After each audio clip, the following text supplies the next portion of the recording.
বিশ্বকাপ ফুটবলে একাধিক দলের পয়েন্ট যদি সমান হয়ে যায় তাহলে পয়েন্ট টেবিলে তাদের অবস্থান নির্ধারিত হবে কিসের ভিত্তিতে? এতদিন পর্যন্ত ফিফার যে নিয়মটা ছিল, আপনি যদি সেই নিয়ম ভেবেই এটা দেখতে চান তাহলে কনফিউজড হয়ে যাবেন। কেননা ফুটবল বিশ্বকাপের ইতিহাসে প্রথমবারের মতো ফিফা এই নিয়মটা চেঞ্জ করেছে এবং সেইটার ইফেক্ট আমরা এরই মধ্যে দেখতে পাচ্ছি। নতুন নিয়মটা আসলে কি এবং সেই নিয়মটা কিভাবে প্রভাব রাখছে নকআউট পর্বে দলগুলো যাওয়ার ক্ষেত্রে, বাদ পড়ে যাওয়ার ক্ষেত্রে, গ্রুপ চ্যাম্পিয়ন রানার্স আপ হওয়ার ক্ষেত্রে, এই সব কিছু মিলিয়ে একটু আলোচনাটা করতে চাই। বিশ্বকাপ ফুটবলের এখন গ্রুপ পর্ব মাঝামাঝি পর্যায়ে রয়েছে। আমরা জানি 48টা দল বিশ্বকাপ খেলছে, 12টা গ্রুপে ভাগ হয়ে প্রতিটা গ্রুপে 4টা করে দল। এই 48 দলের মধ্যে 32টা দল যাবে নকআউট পর্বে। প্রতি গ্রুপের group champion, group runners up, তার মানে 12 গ্রুপের 24টা দল এইভাবে যাবে। সঙ্গে প্রত্যেকটা গ্রুপের যে তৃতীয় হবে দলগুলো, 12টা গ্রুপের 12টা তৃতীয় স্থানের দল, তার মধ্যেও আরও 8টা দল নকআউট পর্বে যাবে। 24 যোগ 8, এই টোটাল 32টা দল। এখন এই group champion, runners up, number 3 এইটা নির্ধারিত হওয়ার প্রাথমিক ক্রাইটেরিয়া তো পয়েন্ট। যার পয়েন্ট বেশি তারাই এই টেবিলটাতে উপরে থাকবে, গ্রুপের হিসাবটাতে উপরে থাকবে এবং সেইভাবেই তারা পরের নকআউট পর্বে যাবে অথবা বাদ পড়ে যাবে। কিন্তু পয়েন্ট যদি সমান হয়ে যায় 2টা দলের, 3টা দলের, তখন আসলে এটা টাই ব্রেকটা হবে কিভাবে? টাই ব্রেকের এতদিন পর্যন্ত ফিফার যে নিয়মটা ছিল সেটার সঙ্গে এবার পুরোটা পাল্টে গিয়েছে। মানে এতদিন এইখানে গোল ডিফারেন্সটাকে ফিফা প্রায়োরিটি দিয়েছে। ইনফ্যাক্ট 1966 বিশ্বকাপ পর্যন্ত সেটা ছিল হচ্ছে গিয়ে গোল রেশিও, অর্থাৎ দলগুলো যতগুলো গোল করছে সেইটাকে, যতগুলো গোল কনসিড করেছে, হজম করেছে, সেটাকে দিয়ে ভাগ করলে যেই রেশিওটা বেরোতো সেই রেশিও দিয়ে পয়েন্ট টেবিলে অবস্থান নির্ধারিত হতো। 1970 বিশ্বকাপ থেকে সেইটা গোল পার্থক্য গিয়ে ঠেকেছে। গোল পার্থক্য মানে কি? ধরেন পক্ষে গোল দিল কয়টা? পক্ষে 10টা গোল দিল। বিপক্ষে গোল মানে হজম করলো হচ্ছে গিয়ে 5টা, তার মানে এখানে গোল ডিফারেন্স হচ্ছে গিয়ে +5।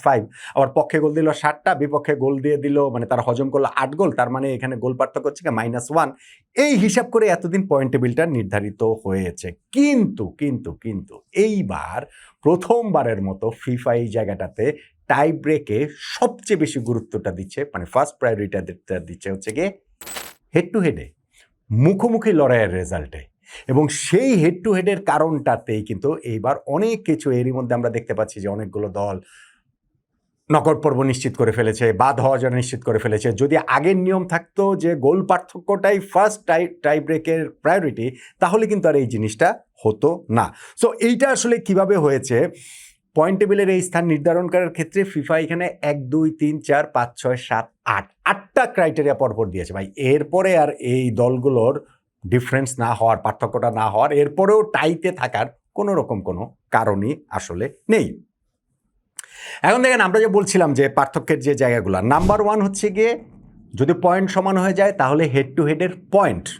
ধরেন এইখানটাতে লেটসে গ্রুপটা, যে গ্রুপ ধরেন আর্জেন্টিনার গ্রুপে আর্জেন্টিনা, অস্ট্রিয়া, জর্ডান, আলজেরিয়া, এই 4টা দল রয়েছে এবং এই 4টা দলের মধ্যে ধরেন কোনো একটা, ধরেন আর্জেন্টিনা এখানে তো থ্রুই করলো, বাকি যে 3টা দল অস্ট্রিয়া, জর্ডান, আলজেরিয়া, 3টা দলেরই পয়েন্ট হয়ে গেল সমান।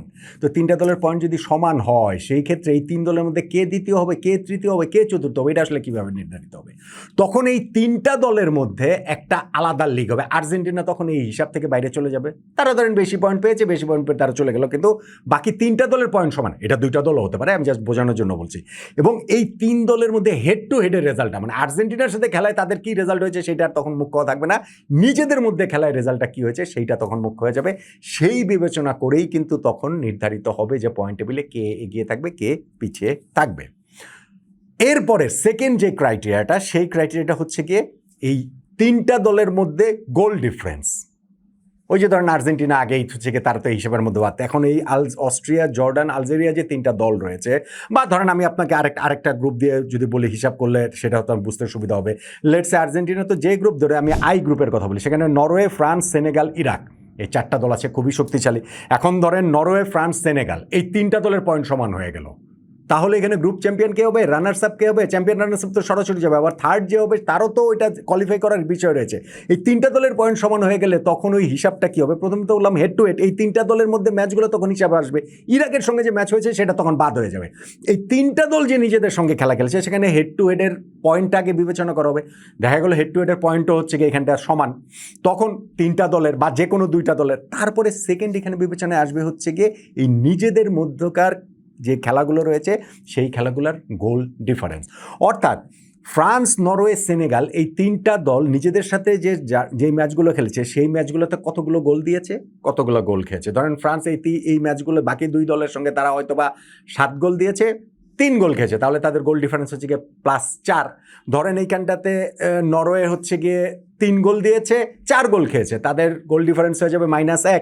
সেনেগালেরটা এরকম। সো ওইভাবে গোল ডিফারেন্স দিয়ে পরেরটা নির্ধারিত হবে, পরের টাই ব্রেকের সিস্টেম। নাম্বার 2। নাম্বার 3 যেটা, সেটা হচ্ছে গিয়ে যদি ওই দুই টাই ব্রেকও না ভাঙে তাহলে হচ্ছে গিয়ে এই হেড টু হেডের যে দলগুলো রয়েছে তাদের মধ্যে কি আর গোল ফর মানে বেশি গোল কে দিয়েছে সেইটা এইখানটাতে বিবেচনায় আসবে। ধরেন আমি হচ্ছে গিয়ে এবার একটু আরেকটা গ্রুপ দিয়ে, ব্রাজিলের গ্রুপ দিয়ে আপনাদেরকে বুঝিয়ে বলি। ব্রাজিল ধরেন এখানটাতে আছে সি গ্রুপে, কোনো কারণে সি গ্রুপের ম্যাচ শেষে দেখা গেল যে প্রত্যেকে তো 2টা করে ম্যাচ খেলে ফেলেছে।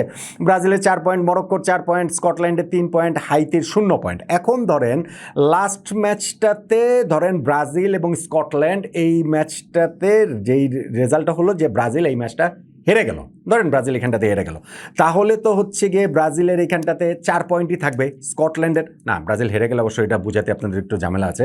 ধরেন ওই ম্যাচটা হচ্ছে গিয়ে ড্র হলো, যদি ওই ম্যাচটা ড্র হয় তাহলে ব্রাজিলের পয়েন্ট হয়ে যাবে 5, 4-এর সঙ্গে 1 যোগ হলো, স্কটল্যান্ডের 3-এর সঙ্গে 1 যোগ হয়ে পয়েন্ট হলো 4। আর ধরেন মরক্কো আর হাইতির যে খেলাটা আছে সেই ম্যাচটাও ড্র হলো, মরক্কোরও 4 পয়েন্ট আছে, মরক্কোরও 1 পয়েন্ট যোগ হয়ে 5 হলো। মানে ব্রাজিল এবং মরক্কো শেষ 2টা ম্যাচেও যদি তারা নিজেরা ড্র করে বা ওই 2টা দলই যদি নিজেদের শেষ ম্যাচটাও জিতে, ড্র করুক বা জিতুক, হয় তাদের 5 পয়েন্ট করে হবে অথবা তাদের 7 পয়েন্ট করবে, সমান পয়েন্ট। তো তখন তাদের আসলে পার্থক্যটা কীভাবে হবে? তখন হেড টু হেডটা প্রথমে হেড টু হেডের পয়েন্ট দেখাবে। তখন ব্রাজিল আর মরক্কো ম্যাচ তো 1-1 গোলে ড্র হয়েছে, হেড টু হেডের পয়েন্ট তো দুই পক্ষের সমান। এখন তারপরে দেখাবে হেড টু হেডের গোল ডিফারেন্স, গোল ডিফারেন্স তো কিছু নাই, ব্রাজিল আর মরক্কোর পয়েন্ট তো দুই দলই তো হচ্ছে গিয়ে ওই গোলের পার্থক্য তো সেম। থার্ড দেখা হবে যে এই নিজেদের মধ্যে গোল ফর কার বেশি, সেটাতেও তো কাজ হবে না, কারণ ব্রাজিলও যত গোল দিয়েছে মরক্কোকে, মরক্কো ব্রাজিলকে তত গোল দিয়েছে। মানে 2টা দলের ক্ষেত্রে এরকম, আমি বলছি 3টা দলের ক্ষেত্রে হলে সেই ক্ষেত্রে অন্য হিসাব আসবে। তখন গিয়ে 4 নাম্বার ক্রাইটেরিয়াটা অ্যাপ্লিকেবল হবে। সেটা কি? সেইটা হচ্ছে গিয়ে যে পুরো গ্রুপের গোল ডিফারেন্স। মানে প্রথমত ছিল হেড টু হেডের জায়গাগুলোতে যেই সংশ্লিষ্ট দলগুলো থাকবে, 2টা দল বা 3টা দল, তাদের হেড টু হেডের হিসাব। সেইখানে 3টা criteria, head to head point, head to head goal difference, head to head goal for, এই 3টাতে যদি না হয় তাহলে নাম্বার 4-এ গিয়ে গ্রুপের গোল ডিফারেন্স চলে আসবে। মানে এই গ্রুপের সব ম্যাচে, ব্রাজিল সব ম্যাচ মিলে তাদের গোল ডিফারেন্স কত, মরক্কোর সব ম্যাচ মিলে গোল ডিফারেন্স কত, সেইটা এইখানটাতে চলে আসবে। ধরেন সেটা চলে আসার পরও জিনিসটা সমানই থাকলো, তখন হিসাবটা হবে 5 নাম্বার, গোল ফর, কে বেশি গোল করেছে। এখন ব্রাজিল ধরেন কথার কথা হচ্ছে গিয়ে 10 গোল করেছে, 5 গোল খেয়েছে, তার মানে তাদের গোল ডিফারেন্স হচ্ছে গিয়ে +5। মরক্কো মনে করেন 9 গোল করেছে, 4 গোল খেয়েছে, তাদের গোল ডিফারেন্সও +5। ব্রাজিল এবং মরক্কোর গোল ডিফারেন্স তো সমান হয়ে গেল। তখন গোল ফরে ব্রাজিল 10 গোল করেছে, মরক্কো 9 গোল করেছে, ফলে গোল ফরে ব্রাজিল এগিয়ে থাকবে এবং তখন ব্রাজিল এই জায়গাটাতে পয়েন্ট টেবিলে মরক্কোর উপরে থাকবে। এটা হচ্ছে গিয়ে 5টা, মূলত হচ্ছে গিয়ে এই 5টা ক্রাইটেরিয়া দিয়েই এটা বিবেচনা করা হবে এবং আমার ধারণা এগুলোর মধ্যেই তো এটা হয়ে যাবে। যদি ধরেন তারপরেও দলগুলোকে পার্থক্য করা যাচ্ছে না, যে গোল ফরেও ওইখানটাতেও সমান, তখন কি হবে? তখন এই জায়গাটাতে আসবে হচ্ছে গিয়ে number 6, fair play point. Fair play point মানে এবার একটা এটার নাম দিয়েছে টিম কন্ডাক্ট স্কোর।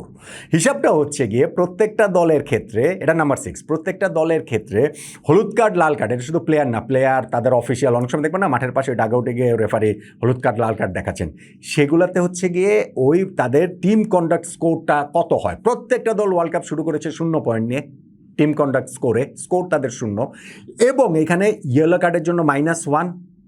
এটা হচ্ছে গিয়ে দুইটা ইয়েলো কার্ডে যদি রেড কার্ড পায় তাহলে হচ্ছে গিয়ে -3, স্ট্রেইট রেড কার্ড পেলে সেটা -4, আর ইয়েলো কার্ড পাওয়ার পরে যদি স্ট্রেইট রেড কার্ড পায় তাহলে -5। এই করে করে দলগুলোর পয়েন্ট কমতে থাকবে। সবাই 0 পয়েন্টে আছে, ইয়েলো রেড, ডিরেক্ট রেড, এই যে স্ট্রেইট রেড, এই ব্লা ব্লা ব্লা করে পয়েন্ট কমতে কমতে যারা 0-এর সবচেয়ে কাছাকাছি থাকবে তারাই এই জায়গাটাতে ফেয়ার প্লে সিস্টেমটাতে টিম কন্ডাক্ট যে স্কোর সেই জায়গাটাতে এগিয়ে থাকবে এবং সেইটা দিয়ে তখন পার্থক্যটা করা হবে।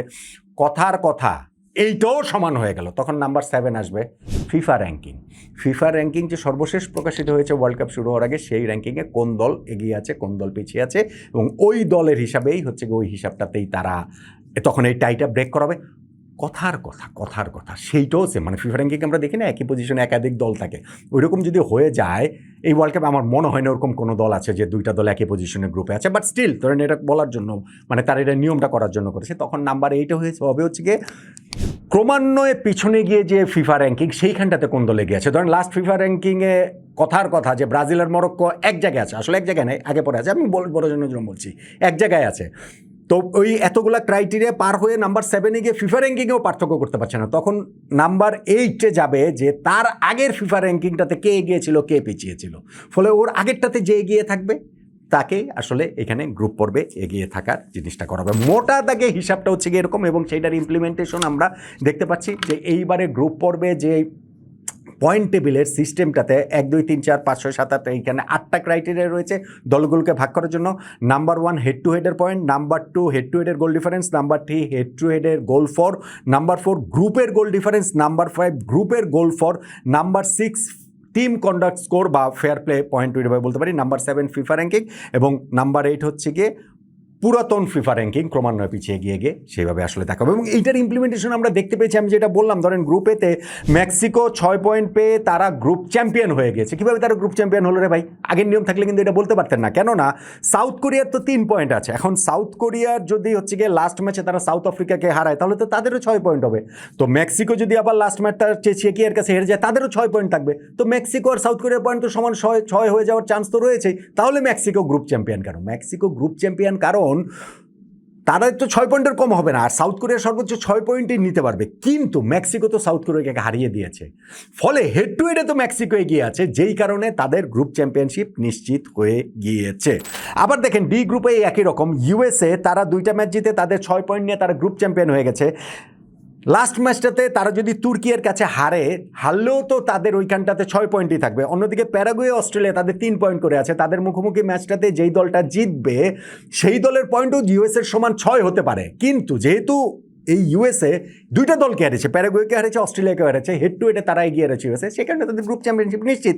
একই রকমভাবে এই গ্রুপের যে চতুর্থ দল তুর্কি বা তুরস্ক, আগে যেটা নাম ছিল, তারা বাদ পড়ে গেছে। তারা কীভাবে বাদ পড়লো?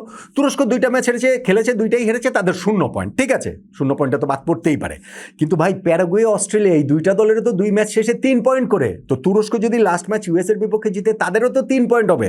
আবার প্যারাগুয়ে অস্ট্রেলিয়া 2টা দলের মধ্যে কোনো একটা দল যদি অন্য দলকে হারিয়ে দেয়, হেরে যাওয়া দলটা তো 3 পয়েন্টই থাকবে। তাহলে তুরস্কের সঙ্গে ওই হেরে যাওয়া দলটা প্যারাগুয়ে অস্ট্রেলিয়ার মধ্যে তারা 3 পয়েন্টেই থাকবে। তুরস্কের তো তাহলে থার্ড হওয়ার চান্স থাকে, আর থার্ড হলে তো নকআউট পর্বে যাওয়ারও চান্স থাকে। 12টা থার্ডের মধ্যে 8টা যেহেতু যাবে, কিন্তু তুরস্ক বাদ কারণ তুরস্কর সর্বোচ্চ যে 3 পয়েন্ট হতে পারে, সেই 3 পয়েন্টটা প্যারাগুয়ে কিংবা অস্ট্রেলিয়ার হলেও, ওই পয়েন্টে তারা থাকলেও লাস্ট ম্যাচ শেষে এই 2টা দলের কাছেই তো তুরস্ক হেরেছে, ফলে হেড টু হেডে তো তারা পিছিয়ে গেছে।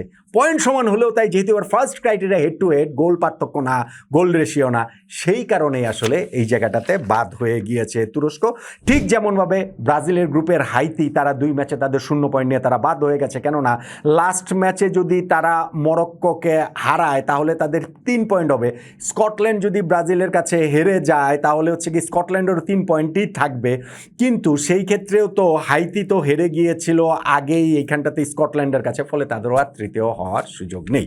তার মানে মোটা দাগে এই পয়েন্ট সিস্টেমের বিষয়টা হচ্ছে গিয়ে, আগে যেটা ফার্স্ট প্রায়োরিটি ছিল হচ্ছে গোল ডিফারেন্স, গোল ফর, মানে ওইভাবে এগোতো, আর এইবার ফার্স্ট প্রায়োরিটি হয়ে গিয়েছে যে সংশ্লিষ্ট 2টা দল বা 3টা দলের পয়েন্ট যদি সমান হয়ে যায়, প্রথমত হেড টু হেড দেখা হবে, তারপরে হেড টু হেডের গোল ডিফারেন্স, তারপরে হেড টু হেডের গোল ফর, এরপরে গিয়ে পুরো গ্রুপের মধ্যে আসবে যে গ্রুপের গোল ডিফারেন্স, গ্রুপের গোল ফর, এরপরে ফেয়ার প্লে পয়েন্ট, এরপরে ফিফা র্যাঙ্কিং, এরপরে পুরাতন ফিফার র্যাঙ্কিং।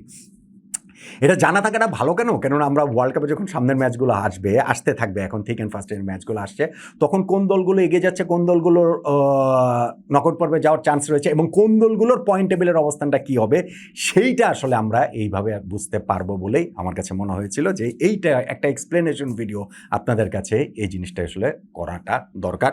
আশা করি এখন এইটাতে আপনাদের কাছে পুরো জিনিসটা ক্লিয়ার হয়েছে। হয়নি বলেন তো?